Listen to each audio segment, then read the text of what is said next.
Vous écoutez Samedi de lire avec l'auteur invité d'Amélie Boivin-Henfield au FM 103.7. C'est le temps de parler du coup de cœur de mon invité de cette semaine, Stéphanie Deslauriers, qui est avec nous jusqu'à midi. Stéphanie, ton coup de cœur, c'est Borderline de Marie-Cécile Labrèche. Oui. Et j'aimerais pour les auditeurs, Stéphanie, que tu nous expliques brièvement l'histoire de Borderline.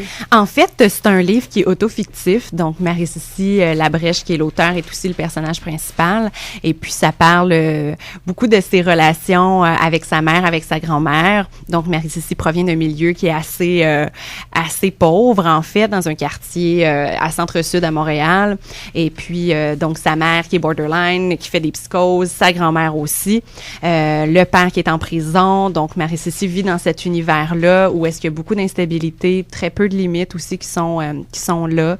C'est sa grand-mère principalement qui joue le rôle de la mère auprès d'elle. Particulière, la grand-mère. Assez particulière, la grand-maman, oui, qui fait preuve d'abus psychologiques, une espèce de menace auprès de Marie-Cécile. Si t'es pas gentil, il y a un vieux fif qui va venir par la fenêtre qui va te violer. Donc, c'est assez rough, mais très cru, en fait, mais très vrai, très authentique. Puis, je pense que c'est pour ça que j'ai autant aimé ce livre-là. C'est à l'état brut. Puis c'est ce que j'aime chez quelqu'un. J'aime voir la vulnérabilité. Puis Marie-Cécile, elle a pas peur d'aborder ces sujets-là qui sont tabous, tout ce qui est santé mentale, maltraitance dans la famille. Puis c'est ça. Puis je trouve que c'est un livre où elle explique ce qu'elle a vécu. Elle est pas dans la victimisation, elle est pas dans la complainte du tout.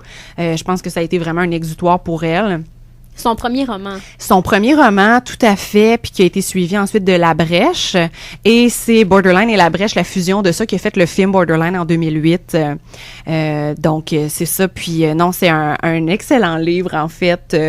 Puis c'est ça. Donc, elle parle, il y a des moments où elle est dans la vingtaine, où on est dans le moment présent, puis des moments où on est dans des flashbacks quand elle est petite. Puis je trouve qu'elle manie très bien là, ce passage-là du présent au passé. Donc, ça, j'ai adoré ça aussi.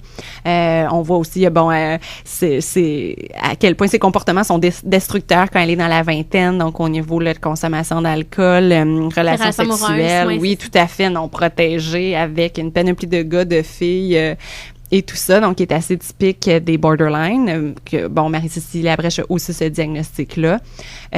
Donc voilà, j'ai vraiment... Est-ce que ça fait longtemps que tu avais lu ce livre-là ou oui, c'est récent? Non, je l'ai lu, ça doit faire un bon 6-7 ans. Je l'avais lu une première fois, ça m'avait vraiment troublée en fait, parce que je trouve que Marie-Cécile a une façon d'écrire dans laquelle on arrive à être vraiment dans sa tête. Alors, tu as l'impression de le vivre toi-même, puis c'est pas Jojo, on s'entend, donc c'est assez troublant, t'es pris avec ces émotions-là, t'as l'impression que elles t'appartiennent, ces émotions-là, puis c'est les situations assez intenses qui arrivent, et puis j'ai eu la chance de la revoir, de rencontrer Marie-Cécile, en fait, au mois de mars dernier, dans un séminaire sur la maltraitance, et puis elle faisait une présentation en lien avec son livre d'ailleurs. Et puis, elle a fait tirer ses livres et c'est moi qui les ai gagnés. Donc, j'ai fait, tiens, je vais le relire et je l'ai relu. Puis encore une fois, j'ai été autant troublée que la première fois, autant secouée, autant propulsée dans son univers qui est totalement différent du mien, en fait. Moi, je proviens d'un milieu, tu sais, de la banlieue de Montréal, où tout le monde se ressemble, on est tous pareils, nos parents ont la même job. Puis fait que ça, c'était des paysans pour moi, mais c'était une belle incursion, en fait, puis je trouve que c'est très, comme je disais, très cru, mais très réaliste aussi, sans être trop pessimiste, là, même si c'est très noir comme livre. Et ça se lit facilement, à peu près, 150 pages? Oui, tout à fait. C'est assez bref comme livre. Puis je pense que c'est correct qu'un livre intense comme ça soit bref. Autrement, peut-être qu'on trouverait ça lourd ou qu'on décrocherait, je sais pas trop. Mais là, ça fait vraiment une petite incursion dans cet univers-là. Donc, on plonge là-dedans. On est vraiment imprégné à 100 000 à l'heure. Puis après ça, faut émerger de ça parce que on peut rapidement devenir à bout de souffle.